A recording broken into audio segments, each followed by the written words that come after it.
मी हा पेल्याच्या मापाने बघा पेला आहे, ह्या पेल्याच्या मापाने 2 पेले तांदळाचं पीठ घेत आहे. हा एक पेला.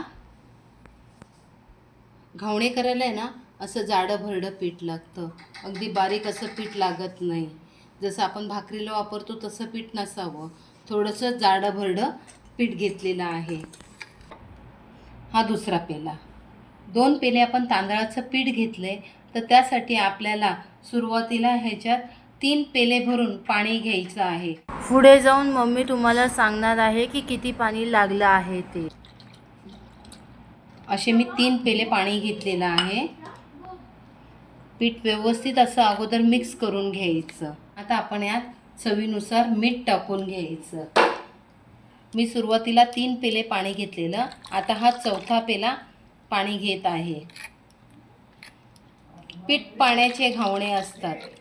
कोकणात रोज सकाळी चहा बरोबर खाण्यासाठी घावणे केले जातात. चहा घावणे किंवा घावणे आणि खोबऱ्याची चटणी केली जाते. हे बघा, एवढं आपल्याला मिश्रण पातळ हवं आहे, म्हणजे 1 पेल्याला 2 पेले पाणी अगदी परफेक्ट प्रमाण आहे. मिश्रण मला थोडंसं घट्ट वाटत आहे, म्हणून मी त्यात अजून अर्धा पेला पाणी टाकून घेतलेलं आहे. तुम्ही तुमच्या पद्धतीने पाणी टाकून घेऊ शकता, बनवून घेऊ शकता, कारण तांदळावर पण डिपेंड असतं ना. म्हणून भिडं व्यवस्थित गरम झालं की अशी नारळाची किसी तेलात बुडवून घ्यायची आणि व्यवस्थित अशी भिड्याला तेल लावून घ्यायचं. हे बघा, भिडं व्यवस्थित गरम असलं ना की घावणे खूप छान असे होतात. आणि मिश्रण बनवून घेतलेलं व्यवस्थित असं हलवून घ्यायचं आणि मगच ते भिड्यावर टाकून घ्यायचं. आता तुम्ही म्हणाल मैत्रिणींनो की मिश्रण सारखं का हलवून घ्यायचं, तर मी तुम्हाला सांगते की पीठ तळाला जाऊन बसतं आणि पाणी सारखं वरती येतं ना, म्हणून सारखं हलवून घ्यायचं. ही अगदी महत्त्वाची टीप आहे मैत्रिणींनो. असा घावणं टाकल्यानंतर आहे ना त्याच्या कडा सुटायला लागल्या की त्या व्यवस्थित अशा सोडून घ्यायच्या आणि मगच घावणा उलथायचा. हे बघा, जसं व्हिडिओमध्ये दाखवत आहे ना मैत्रिणींनो, अगदी त्या पद्धतीने घावणा बघा किती छान झालेला आहे. हे घावणे तुम्ही चहासोबत किंवा खोबऱ्याच्या चटणीसोबत खाऊ शकता. आमची पायल रोज सकाळी चहासोबत 4 घावणे खायला मागते. पायलची अगदी फेवरेट डिश आहे. मम्मी मला घावणं दे. जाळी बघू शकता. असा हा घावणा काढायचा, अशी चाळणी किंवा टोपली घ्यायची आणि त्यावर असा हा उलटा घावणा टाकायचा, जेणेकरून ह्यातली सर्व वाफ निघून जाते. आता पुन्हा जेव्हा आपण घावणा करतो ना तेव्हा पुन्हा असं तेल लावून घ्यायचं. हे बघा, भिड्याला जेवढं तेल व्यवस्थित लावाल तेवढा घावणा आपला पटकन सुटून येतो. आणि घावणा टाकताना प्रत्येक वेळी मिश्रण आपल्याला असं हलवूनच घ्यायचं आहे.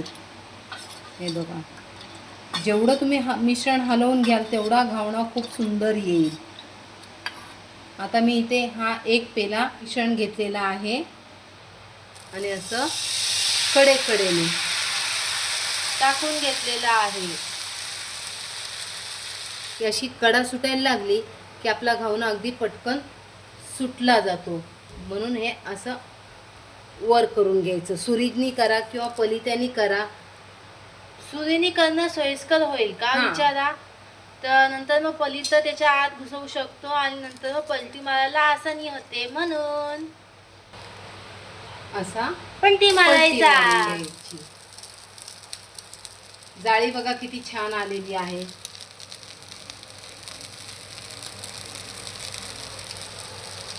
मैत्रिणींनो, तुम्हाला घावणे कशासोबत खायला आवडतात? चहा सोबत आवडतात की खोबऱ्याच्या चटणी सोबत? मला कमेंट्स मध्ये नक्की सांगा.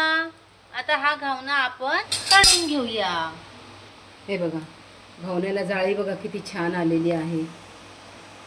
आता या घावण्याची अशी घडी घालायची. अगदी मऊसूद असा घावणा झालेला आहे. अशी घडी घालून ठेवून द्यायचा. आता अशाच प्रकारे मी पुढचे घावणे करून घेत आहे. अशा प्रकारे आपण सर्व घावणे करून घेतलेले आहेत. घेतलेल्या मिश्रणात 9 घावणे पूर्ण बनून तयार होतात मैत्रिणींनो.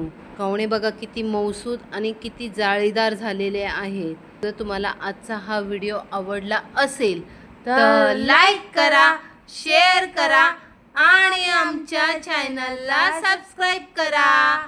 भेटूया पुन्हा नेक्स्ट व्हिडिओमध्ये. Bye bye.